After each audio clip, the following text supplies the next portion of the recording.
If you've ever wanted to take a trip to the Mediterranean Sea, but just have never gotten around to doing it, this is the fragrance for you. It's Ege by Nishane, and this will absolutely transport you to the Mediterranean coast.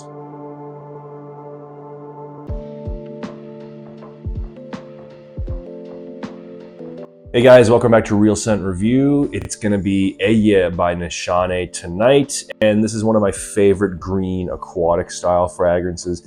Can't wait to share it with you, and let's get straight into the review. First of all, let's touch on this beautiful bottle here, sky blue. I absolutely love the color scheme.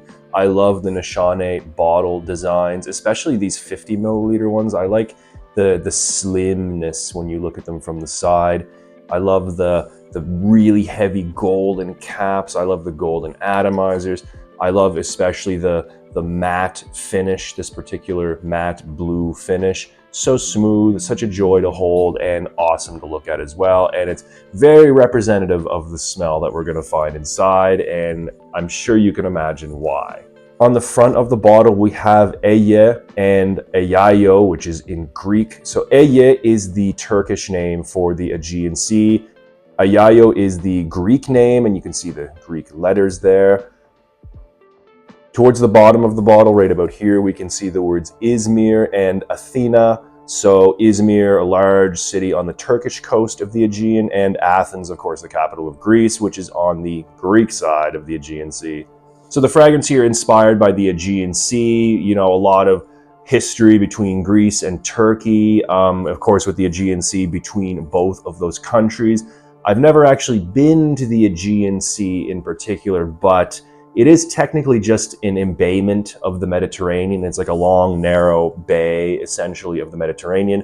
And I do have a lot of experience with the Mediterranean. I live about 4 hours from it, and I can tell you, this is a photorealistic scent that's going to transport you right to the coast of the Mediterranean. And let's get into the note breakdown. Atomizer here, strong. It's not as diffuse as a lot of other atomizers, but it's strong and gets the job done, you know what I mean? Not pressurized or anything, but it does release a lot of juice per spray. Instantly refreshing smell here. What a joy. In the opening, I'm getting a lot of yuzu and basil. So the first thing I'm getting right off the bat is the yuzu. It's a very prominent citrus note. It kind of reminds me of something like a mixture between lemon and grapefruit. It's very bitter, it's very pungent, and it's full. You definitely get the juice, but also the rind of the yuzu. It's very citric and it's very deep, very sour and pungent, but at the same time, so refreshing. Now the yuzu itself is juicy and rindy and pulpy at the same time, but that basil is going to give it a green aromatic tinge that's also going to lend a dryness to it. So almost like being next to a citrus grove, next to those dry, rocky cliffs of the Mediterranean. Photorealistic opening. It is amazing. That basil is also going to give it kind of a minty, almost terpenic and lemony sensation as well. It smells like fresh basil, honestly. It's a really well done basil note in this fragrance. Mixed with the yuzu in the beginning, it is such an utterly refreshing, juicy, yet dry opening. In the mid, I get some mandarin, anise, and cardamom. So to me, the mandarin is very faint, but I do detect it. It's like a sweet orange, and I actually get the peel, the mandarin peel, more so than the juice. So it's a little bit earthy maybe in a way, but definitely sweet and orange-like. But like I said, it is not a powerful note in this fragrance, but I do detect it if I really try. And there's some anise, again, the anise, not prominent at all. It is barely detectable, but I do get some of that ever so slightly bitter herbal licorice characteristic from the anise if I really try, and I think it's a wonderful addition to this mid. But really the mid is all about that cardamom. So it's a green cardamom, it's unripened, very sharp, peppery, it's spicy, it's aromatic, it has a cooling sensation to it. So I think both because of the basil and the cardamom, we're going to get a kind of camphoraceous or minty sensation. Although the mint is not as strong in this as other people have said. I do detect it, but I don't think it's like a main player of the fragrance here, but I will get to that a little bit later. The dry down for me is all about rose, violet leaf, olibanum, and ambroxan. So there are moments in this fragrance when I get a distinct rose characteristic. Now, it is not a feminine or jammy rose. It's a very watery, fresh rose. However, the violet leaf in the bottom is very prominent. It's one of the most prominent notes that I get in this entire fragrance. The violet leaf in this is very ozonic. This particular rendition of violet leaf, it's floral, but it's very light, very ozonic, very watery, maybe vegetal. Really reminds me of the smell of freshly cut cucumber. It's almost photorealistic cucumber. I know a lot of people of a certain age demographic, maybe, when they hear violet leaf, they automatically think of gasoline because of Dior Fahrenheit. It does not go gasoline at all here in Ege. None of that Fahrenheit gasoline accord. No, this is just pure ozonic, watery, cucumber-like violet leaf, extremely refreshing. Now, there's supposed to be olibanum in this official note breakdown, and I have to say, if there is olibanum, it is only contributing its kind of soapy and citric, maybe resinous characteristic, maybe a touch of wood as well. But I absolutely by no means get any smoke whatsoever. No smoke, no incense, no burnt wood, nothing.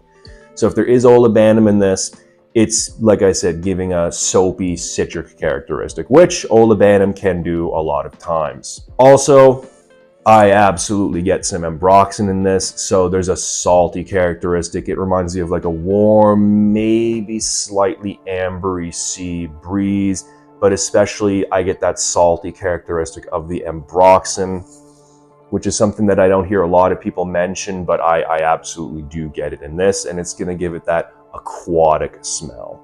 So to put it in summary, this fragrance opens up very citrusy because of that yuzu, but also dry, aromatic, and green because of the basil. We get some spices and a little tiny bit of mandarin.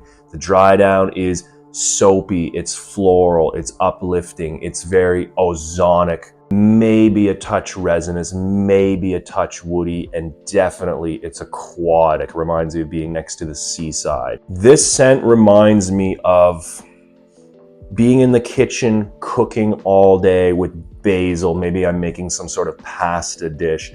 Then I take a mojito and I walk down to the beach. I lay on the beach after being inside the hot, humid kitchen all day. I'm relaxing on this beach. I'm feeling the salty sea breeze coming towards me, and that salty sea breeze is carrying wafts of this citrus grove that's nearby, and there's also a lot of violets and other flowers growing in the area. That's where the scent takes me, and of course there's the dry Mediterranean cliffs around. I'm telling you, it is a photorealistic scent. This is a total masterpiece. Little bit underrated offering also from the house of Nishane. But ooh, if you like, I'm not going to call this aquatic straight up. I mean, there are aquatic characteristics, definitely, but I would not call this all the same a straight up aquatic fragrance. I think this is a citric, floral, aromatic, aquatic fragrance. The aquatic parts are just components of a much larger picture, if you ask me. Still, it takes me to that Mediterranean scene. It is so nice. It is utterly refreshing. It is a joyous fragrance, and I cannot recommend it enough, especially if you're a fan of like green, floral, aromatic, aquatic style fragrances in the same vein as things like L'eau d'ici pour homme, for example. I kind of get, you know, characteristics of fragrances like that in this one, but this is really its own thing. It's unique. It's amazing. But yeah, if you like Aqua di Gio, the original Aqua di Gio, if you like L'eau d'ici, for example, maybe the intense version especially, you're going to love this one. Now, I want to talk a little bit about the performance. After all is said and done, this is a fresh fragrance, although it does have a ton of depth to it. It's a fresh fragrance. Green, aquatic, like I said, there's aromatic characteristics and citrus characteristics. The performance on this is quite good. Too often when we think of fresh fragrances, we we think of weak, very airy and fleeting fragrances. And, unfortunately, that is the case with a lot of fragrances of this style. The performance on this, I'm not going to say it's beast mode because it's not, but for its genre, it is a strong fragrance. It is really good quality. So the initial projection is quite strong. It's at least an arm's length for me for the first hour, which for, like I said, a fragrance of the genre, that's hard to come by. The longevity isn't, what I would call extremely impressive, but I do get a good 8 hours out of this. It lasts me an entire work day, and even when I'm on the metro home after work, I can still kind of get a little bit of a skin scent if I dig my nose in there. All in all, great performance, especially considering its genre. Next part is the price. It is a little bit of an expensive fragrance in North America. For example, the 100 ml bottle runs you between 167 US to 300 US dollars. Now, I do not recommend paying anywhere near 300, but if you look hard enough, especially certain times of year, you can find this, like I said, right around 160 for 100 mil. Here in the European Union, it's pretty much the same price, between 160 euros, 300 euros for 100 mil. Although here in Europe, I have seen this as low as 130 for a 100 ml bottle. It's just a matter of keeping your eye out on discount websites. Now, I will also say this. If you're kind of more of casual cologne enjoyer, this is probably the only fresh fragrance you'll ever need. If you get a 100 milliliter bottle of this, it's going to last you a super long time.